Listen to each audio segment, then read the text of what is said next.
সমস্যাকে কখনো সমস্যা মনে করা যাবে না, তার কারণ সমস্যা কোনো সমস্যাই নয়। আর যদি সমস্যা না থাকে তাহলে সেটাই সবচেয়ে বড় সমস্যা। কিন্তু এখন সমস্যা আছে, অতএব কোনো সমস্যা নেই। তার কারণ হলো সমস্যার মাধ্যমেই সমস্যাকে সমস্যার মধ্যে ফেলে দিতে হবে।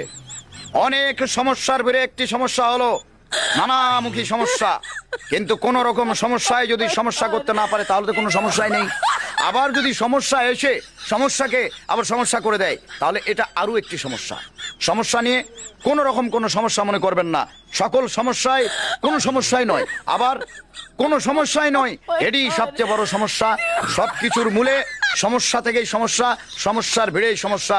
সমস্যাকে সমস্যার মাধ্যমে সমস্যাকেই সমস্যা করে দিতে হবে। অতএব কোন রকম কোন সমস্যা নিয়ে আর কোনো সমস্যা নেই। সকল সমস্যা অলরেডি এখন সমস্যার মধ্যে পড়ে গিয়েছে। আপাতত সমস্যাকে সমস্যা করে দিয়ে আমি নিজেই একটা সমস্যা হয়ে গেছি, আর কোনো সমস্যা নেই।